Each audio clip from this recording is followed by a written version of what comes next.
Good morning students.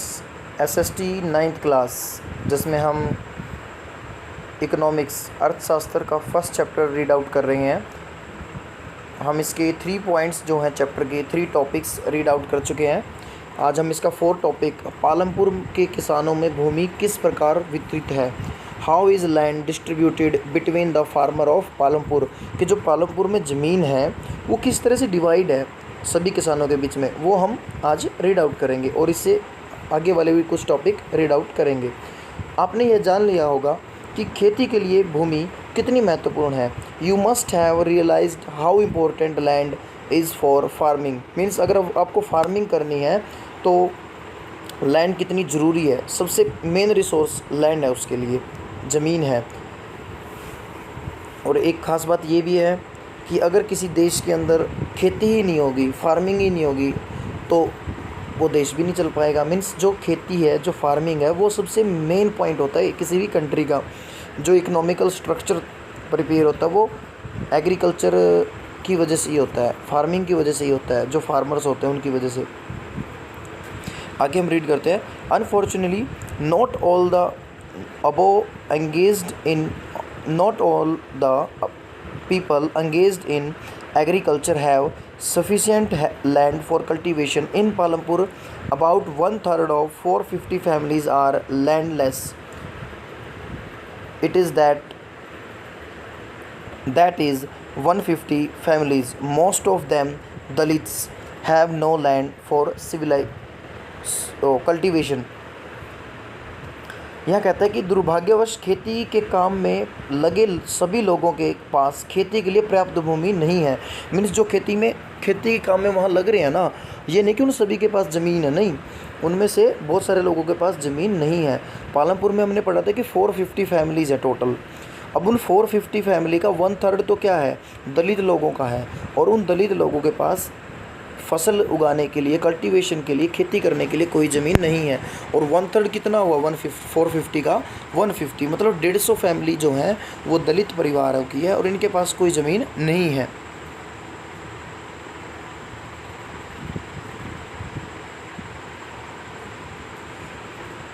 Of the remaining families who own land, 240 families cultivate small plots of land less than 2 hectares in size. Cultivation of such plots does not bring adequate income to the farmer family.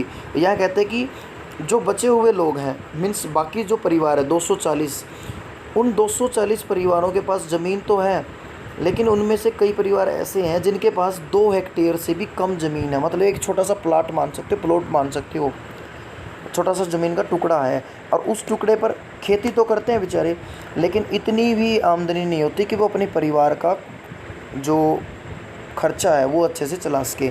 बहुत कम आमदनी होती है उनको, अपनी farmer family को। In 1960, Gobind was a farmer with 2.250 hectares of largely unirrigated land. With the help of his 3 sons, Gobind cultivated the land, though they did not live very comfortably. The family managed to feed itself with a little bit of extra income from one buffalo that the family possessed. Some years after Govind's death, this land was divided among his 3 sons. Each one now have a plot of land that is only 0.75 hectare in size. Even with improved irrigation and modern farming method, Govind's sons are not able to make a living from their land. They have to look for additional work during part of the year. यहाँ कहता है कि 1960 में कोई गोविंद नाम का किसान था पालमपुर में, जिसके पास 2.25 हेक्टेयर अधिकतर असिंचित भूमि थी। असिंचित मतलब जिस पे अच्छे से पानी नहीं लग पाता। गोविंद अपने 3 पुत्रों के मदद से उस खेती पे काम करता था, फिर भी उसके परिवार फिर भी वो आराम से नहीं रह रहे थे। परिवार में वो एक भैंस रखते थे जिससे उनका खर्चा चल पाता था, एक्स्ट्रा का जो खर्चा था वो उनसे निकलता था। अब गोविंद की मृत्यु होगी कुछ सालों बाद और उसके जो बेटे थे उसमें वो ज़मीन बट गई। अब देखो 2.25 हेक्टेयर थी, 2.25, वो 0.75 हेक्टेयर पर सन को मिल गई, एक बेटे को मिल गई। परंतु अब उनके पास देखो सारी सिंचाई की व्यवस्था भी अच्छी है, खेती में आधुनिक तकनीक भी है, लेकिन फिर भी वो अच्छी फसल नहीं उगा पा रहे, अपनी इनकम को नहीं बढ़ा पा रहे। उसके पीछे कारण है ज़मीन, कि उनके पास ज़मीन ही इतनी थोड़ी है कि इतना चाहे कितनी अच्छी उनके पास मतलब सुविधाएं हों तो भी वो ज़्यादा फसल नहीं उगा सकते। इसलिए वो साल के जो अलग भाग होते हैं, जब उनके पास खेत में मान लो फसल की बिजाई तो कर दी, जब उनके पास खेत का कोई काम नहीं होता तो वो कोई और काम धंधा करते हैं। Next, you can see the large number of small plots scattered around the village in the picture. These are cultivated by small farmers. On the other hand, more than half the area of the village is covered by plots that are quite large in size. In Palampur, there are 60 families of medium and large farmers who cultivate more than 2 hectares of land. A few of the large farmers have land extend over 10 hectares or more. यहाँ कहता है कि जो चित्र दिया गया, चित्र 1.5, यहाँ गाँव के चारों ओर जो बिखरे हुए भूमि के छोटे छोटे खेत हैं वो देख सकते हो। इसमें छोटे किसान जो खेती करते हैं वो भी हैं, और जो दूसरे किसान हैं आधे से ज़्यादा, तो यहाँ पर गांव के आधे से ज़्यादा क्षेत्र में काफ़ी बड़े आकार के प्लॉट हैं। पालमपुर के में मझोले मतलब जो मिडोकर फार्मर्स हैं, मीडियम, उनके पास, और जो बड़े फार्मर हैं उनमें लगभग 60 परिवार हैं, जो और उनके पास 2 हेक्टेयर से ज़्यादा है। कुछ जो ज़्यादा बड़े किसान हैं उनके पास 10 हेक्टेयर से ज़्यादा है। देखो यहाँ पर आप आसानी से देख सकते हो कि जो ये प्लॉट है, देखो किसी में छोटे छोटे प्लॉट दे रखे हैं, बिल्कुल छोटा छोटा साइज़ है, अब वो और किसी के अंदर और भी ज़्यादा छोटा है, और कहीं पर बहुत ज़्यादा बड़े बड़े साइज़ हैं। बड़े साइज़ वाले प्लॉट बहुत कम है और छोटे साइज़ वाले ज़्यादा हैं, और थोड़ा मीडियम साइज़ वाले ठीक कुछ मतलब उनकी भी जो मतलब संख्या है वो भी एक एवरेज है। तो इस तरह से आप देख सकते हो कि एक ही गाँव में अलग अलग किसान के पास किस तरह की ज़मीन है। नेक्स्ट हमारा टॉपिक है, अब यहाँ पर let's discuss in the picture 1.5 can you shade the land cultivated by the small farmer. क्या तुम मतलब वो शेड कर सकते हो जो कल्टिवेटेड किया गया है। Why do so many families of farmers cultivated such small plots of land. The distribution of farmer in India and amount of land they cultivated is given in the following graph 1.1 discuss in classroom। Means यहाँ कहते हैं कि चित्र 1.5 में क्या तुम छोटे किसानों द्वारा खेती में प्रयुक्त भूमि को छायांकित कर सकते हो। देखो ये जो पिक्चर है इसमें जो छोटे किसान हैं उनको हम आसानी से यहाँ पर क्या कर सकते हैं, फाइंड आउट कर सकते हैं।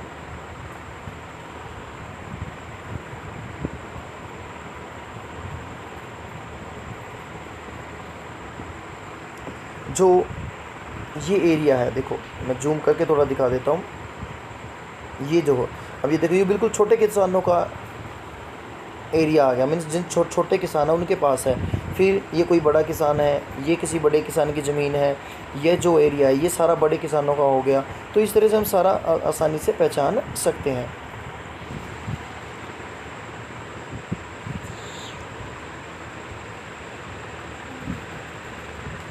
उसके बाद कहता है किसानों के इतने अधिक परिवार भूमि के इतने छोटे प्लाटों पर क्यों खेती करते हैं। और दूसरा आरेख दिया गया है 1.1 में भारत में किसानों और उनके द्वारा खेती में प्रयुक्त भूमि का वितरण दिया गया है, इसकी कक्षा में चर्चा करें। अब देखो ये 1.1 जो ग्राफ है इसमें देखो सीमांत एवं छोटे कृषक, जो छोटे मोटे कृषक हैं वो कितने हैं हमारे, वो लगभग जिनके पास 2 हेक्टेयर से कम ज़मीन है उनको हम छोटे कृषक या सीमांत कहेंगे। तो ये 55.4% है, और 15% जो है वो मझोले और बड़े कृषक हैं। तो इस तरह से इसमें ये ग्राफ दिया गया है। कृषि क्षेत्र जो है वो हमारा ये इस तरह से दिया गया है, 40 छोटे 2 हेक्टेयर से कम 55.4, और जो कृषकों की संख्या है वो मझोले और बड़े जो हैं वो 15% है। तो ये दिया गया है, यहाँ पर आप इसको अच्छे से देखें। फिर यहाँ पे देखो जो एग्रीकल्चर का प्रोसेस होता है वो दिया गया है। देखो सबसे पहले क्या करते हैं हम जो हैं, देखो ये इसमें क्या कर रहा है, मिट्टी को तैयार करके यहाँ पर हल से जुताई कर रहा है, फिर यहाँ पर बिजाई की जाती है। इसमें अलग अलग चित्र दिए गए हैं, मतलब स्प्रे वगैरह किया जा रहा है। फिर जब फसल तैयार उसमें बीच बीच में जो और काम करना होता है खेत में वो हैं, मीन्स फसल की कटाई, बीज बोना, कीटनाशकों का छिड़काव तथा आधुनिक एवं परंपरागत विधियों से फसलों की जुताई करना। कोई ट्रैक्टर से जुताई करता है, कोई आज भी बैलों से जुताई करता है। तो ये परंपरागत विधियाँ और आधुनिक विधियों के अंदर आती है। ये सारा यहाँ पर जो प्रोसेस होता है एग्रीकल्चर का वो दिया गया है। नेक्स्ट जो हमारा 5th टॉपिक है वो रहेगा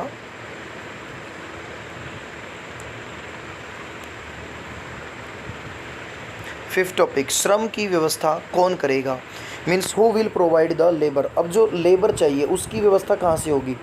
आफ्टर लैंड, ज़मीन के बाद labour is the next necessary factor for production. उत्पादन के लिए श्रम दूसरी आवश्यक चीज़ है या कारक है। Farming require a great deal of hard work. Small farmers along with their families cultivate their own field, thus they provide the labor required for farming themselves. Medium and large farmers hire farm laborers to work on their field. इसमें कहता है कि जो बड़े किसान, जो छोटे किसान होते हैं वो क्या करते हैं, अपने परिवार के साथ खेतों में खुद काम करते हैं। इस तरह वे खेती के लिए जो उसको एक्स्ट्रा लेबर की ज़रूरत होती है वो खुद ही उसकी व्यवस्था कर लेता है। लेकिन जो मझोले और जो बड़े किसान होते हैं वो अपने खेतों में काम करने के लिए मज़दूरों को क्या करते हैं, किराए पर लेकर आते हैं। खेतों में किए जाने वाले कार्यों को चित्र 1.6 में पहचानिए तथा इनके उचित क्रम को व्यवस्थित कीजिए।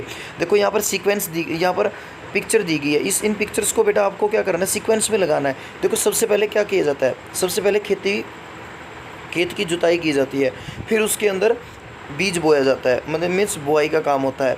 फिर उसके बाद जब थोड़ी थोड़ी फसल तैयार हो जाती है उसके अंदर हम क्या करते हैं, पानी वगैरह की जो सिंचाई का काम करते हैं और उसके साथ साथ जो कीटनाशक वगैरह है उनका छिड़काव करते हैं। उसके बाद जब फसल पक जाती है तो उसकी हार्वेस्टिंग करते हैं, मतलब उसकी कटाई करते हैं। तो ये सारे प्रोसेस है, इसको सीक्वेंस में लगा सकते हो। Next, farm labourers come either from landless families और families cultivating small plots of land. कि जो खेतों में काम करने वाले मजदूर होते हैं, श्रमिक होते हैं, या तो वो भूमिहीन होते हैं, मीन्स लैंडलेस होते हैं, या फिर क्या होंगे, उन परिवारों से आएंगे जिनके पास थोड़ी ज़मीन होगी, छोटे छोटे खेत होंगे। Unlike farmers, farm labourers do not have a right over the crops grown on the land. Instead they are paid wages by the farmer for whom they work. यह कहता है कि खेतों में काम करने वाले श्रमिक का उगाई गई फसल पर कोई अधिकार नहीं होता। अब ये आप जो गांव वाले बच्चे हैं या शहर में जो खेती करते हैं वो बच्चे बड़े अच्छे से समझते होंगे। जैसे आपके पास अगर ज़मीन है, आपकी ज़मीन पे आपके खेतों में आप जो मज़दूर लेकर आते हो उनका फसल पर कोई हक नहीं होता। उनका हक क्या होता है, उनको उनका काम करना होता है और उसके बदले में आप उसको मजदूरी देते हो। जैसे गेहूं की कटाई की जाती है, अब मान लो 1 किले में गेहूं तो काफ़ी ज़्यादा निकलेगी, लेकिन हमारा रेट क्या होता है, हम उसको बदले में गेहूं की कटाई के बदले में उसको कुछ गेहूं दे देते हैं, जैसे 1 मन, 1.5 मन, 2 मन, ये मतलब रेट होते हैं। तो आप में से आप जो खेत वाले बच्चे हैं, मीन्स जो फार्मर्स फैमिली से बिलोंग करते हैं वो थोड़ा अच्छे से जानते होंगे क्या कुछ रेट होता है। और जैसे अब जीरी का सीज़न चला हुआ है, मीन्स जो धान की बुआई हो रही है उसमें भी यही होता है, दिहाड़ी वगैरह दी जाती है।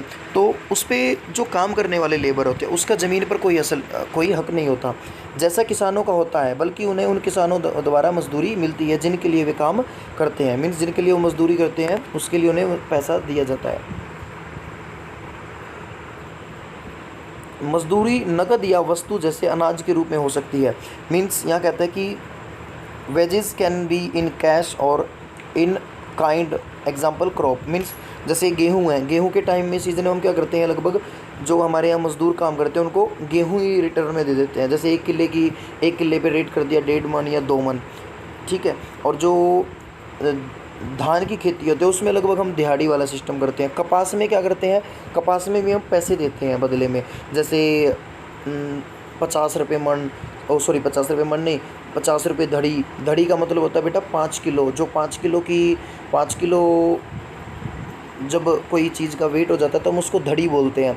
तो ये रेट होता है, मतलब 50 रुपये। जब आप 50 रुपये आपको कब मिलेंगे, जब आप 5 किलो कपास चुग दोगे खेतों से, उसकी चुगाई कर दोगे 5 किलो की। अगर आप 40 किलो कपास चुगते हो यानी कि 1 मन चुगते हो तो आपको कितने रुपए मिलेंगे 50 के हिसाब